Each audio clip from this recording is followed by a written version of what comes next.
Have you ever asked someone to do a task for you and their tone of voice and behaviors behind their response didn't line up with what they were saying? For example, if your mom asks you to do the dishes and instead of going, "Okay, Mom, I'll do the dishes," with a good attitude, you go, "Fine, Mom, I'll do the dishes," and storm out of the room into the kitchen. Well, my name's Emiko Hoffman, and I'm here today to talk to you about congruent and incongruent behaviors expressed through verbal and nonverbal communications. I will talk about how the two relate in these forms of communication in parent and child interactions. So I will be covering how children's congruent and incongruent behaviors have an effect on the relationship with their parents and how they get developed over time. And finally, I will be talking about how my relationship with my mom has improved and had struggles due to incongruence in our relationship. So in my article, Children's Verbal and Nonverbal Congruent and Incongruent Communication During Parent-Child Interactions, it mainly focuses on the interrelationship between parent and child communications. So they were testing children ages 4 with their parents and how they replied, how the children replied in doing different tasks that the parents were asking them to do. So some important terms that you need to know would be congruent, which mean harmonious or similar, incongruent, which is incompatible or not working together. So congruent communication is, there's a similarity between the verbal and nonverbal behaviors that are being used in a face-to-face interaction, while incongruent communication shows contradictions between the verbal and nonverbal messages being sent. So there's 4 different types of these incongruent and congruent relationships. The first being supportive, which shows both channels being expressed show cooperation. So for example, if I go, "Fine, Mom, I'll do the dishes," with a really good, happy attitude. And then there's challenging congruence, which is expressed in non-cooperation. So the verbal and the nonverbal messages being sent match each other, but they're not cooperative. So it's like going, "No, Mom, I'm not going to do the dishes." Next would be adaptive incongruence, which is verbal and nonverbal, which is verbal non-cooperation with nonverbal cooperation. And finally, leakage type incongruence, which is verbal cooperation and nonverbal non-cooperation.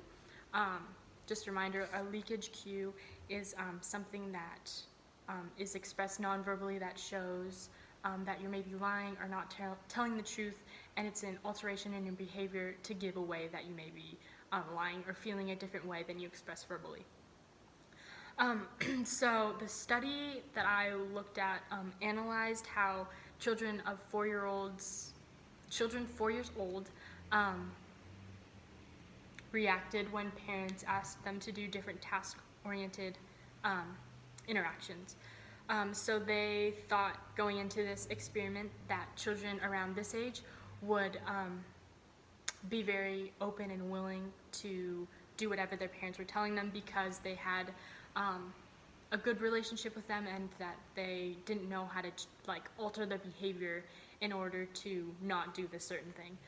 So they thought there would be a congruency in the verbal and nonverbal behaviors that they were shown.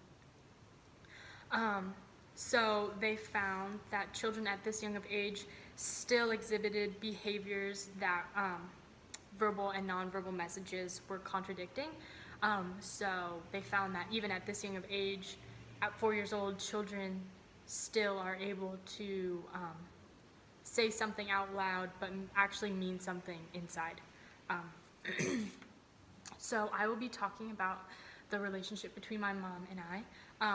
So when I was younger and she would ask me to do a certain task, say clean my room, I would often go, "No, Mom, I'm not going to clean my room," and then I'd storm away, slam the door, and clearly show a non-supportive congruency because my 2 emotions were matching. As I grew up, this behavior did not fly with her, and I would often get in trouble. There'd be a lot of disciplines and consequences on my part. So as I got older, I learned how to alter my verbal messages with my nonverbal emotions. So if she asked me to clean my room, I would say, "Fine, Mom, I'm going to clean my room," and be totally sassy, totally not okay with cleaning my room, and clearly the nonverbal message I was expressing is that I didn't want to do it, but I would say verbally that I was going to do it.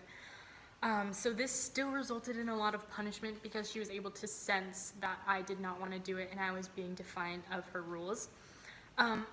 So after a lot of different disciplines and groundings and multiple things like that, I realized that there's a fault in my behavior and that I need to be more congruent with my verbal and nonverbal messages being sent.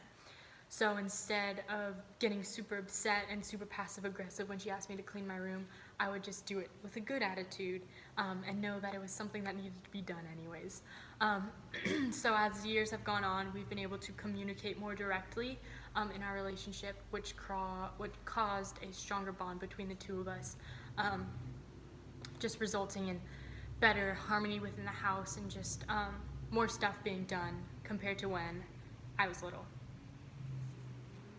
So from this article, I was able to learn how to more display my emotions and make sure that there is a congruency in my behavior so I'm not lying to anyone or lying to myself. So I've been able to see different incongruencies in my various relationships throughout my life, whether it's with my friends or with my family.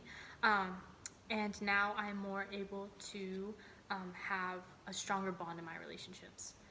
So I hope that this talk about incongruent and congruent relationships made you think about your various relationships in your life and how you may be able to show a match and show similarities when expressing different messages.